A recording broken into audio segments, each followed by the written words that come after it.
ಡಲ್ಲಾಸ್ ಕ್ರೀಡಾಂಗಣದಲ್ಲಿ ನಡೆದ 2026ರ ಫಿಫಾ ವಿಶ್ವಕಪ್ನ ಅಂತಿಮ ಗ್ರೂಪ್ ಎಫ್ ಪಂದ್ಯದಲ್ಲಿ ಜಪಾನ್ ಮತ್ತು ಸ್ವೀಡನ್ ತಂಡಗಳು 1-1 ಅಂತರದಿಂದ ಡ್ರಾ ಮಾಡಿಕೊಂಡವು. ಈ ಫಲಿತಾಂಶದೊಂದಿಗೆ ಎರಡೂ ತಂಡಗಳು ನಾಕ್ಔಟ್ ಹಂತವಾದ 32ನೇ ಸುತ್ತಿಗೆ ಅರ್ಹತೆ ಪಡೆದಿವೆ. ಈ ಟೂರ್ನಿಯಲ್ಲಿ ಜಪಾನ್ ಅತ್ಯುತ್ತಮ ಪ್ರದರ್ಶನ ನೀಡಿ 1 ಗೋಲು ಮತ್ತು 2 ಡ್ರಾಗಳೊಂದಿಗೆ ತಮ್ಮ ಗ್ರೂಪ್ ಸ್ಟೇಜ್ ಅನ್ನ ಅಜೇಯವಾಗಿ ಮುಗಿಸಿತು. ಮತ್ತೊಂದೆಡೆ ಸ್ವೀಡನ್ ಮುಂದಿನ ಸುತ್ತಿಗೆ ಮುನ್ನಡೆಯಲು ಅಗತ್ಯವಾದ ಅಂಕಗಳನ್ನು ಸಹ ಕಲೆ ಹಾಕಿತು.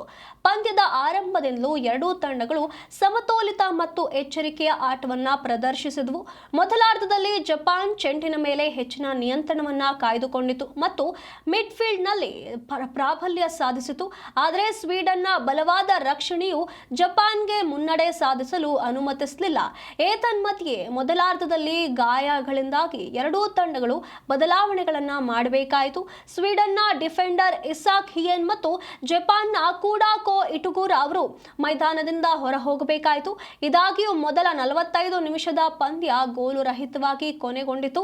ದ್ವಿತೀಯಾರ್ಧದಲ್ಲಿ ಆಟದ ವೇಗ ಹೆಚ್ಚಾಯಿತು. 56ನೇ ನಿಮಿಷದಲ್ಲಿ ಡೈಜನ್ ಮುಗೇಡಾ ಅವರು ಜಪಾನ್ಗೆ 1-0 ಮುನ್ನಡೆಯನ್ನ ತಂದುಕೊಟ್ರು.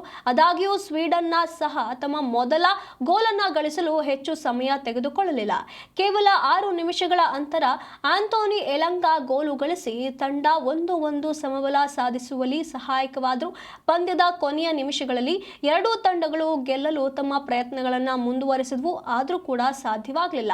ಈ ಫಲಿತಾಂಶದೊಂದಿಗೆ ಜಪಾನ್ ಮತ್ತು ಸ್ವೀಡನ್ ಎರಡೂ 32 ಸುತ್ತಿನಲ್ಲಿ ತಮ್ಮ ಸ್ಥಾನಗಳನ್ನು ಖಚಿತಪಡಿಸಿಕೊಂಡವು. ನೆದರ್ಲ್ಯಾಂಡ್ಸ್ನ 2 ಗೆಲುವುಗಳು ಮತ್ತು 1 ಡ್ರಾದೊಂದಿಗೆ ಗ್ರೂಪ್ ಎಫ್ನಲ್ಲಿ ಅಗ್ರಸ್ಥಾನದಲ್ಲಿದೆ. ಈಗಾಗಲೇ ಫುಟ್ಬಾಲ್ ಅಭಿಮಾನಿಗಳ ಉತ್ಸಾಹ ತಾರಕಕ್ಕೇರಿದ್ದು, ಇಂತಹ ರೋಮಾಂಚನಕಾರಿ ಆಟವನ್ನ ಸವಿಯಲು ಹಿಂದೆ ZEE5 ಮತ್ತು ಯುನೈಟೆಡ್ 8 ಸ್ಪೋರ್ಟ್ಸ್ನಲ್ಲಿ ಲೈವ್ ವೀಕ್ಷಿಸಿ ನಿಮ್ಮ ನೆಚ್ಚಿನ ತಂಡವನ್ನ ಹುರಿದುಂಬಿಸಿ.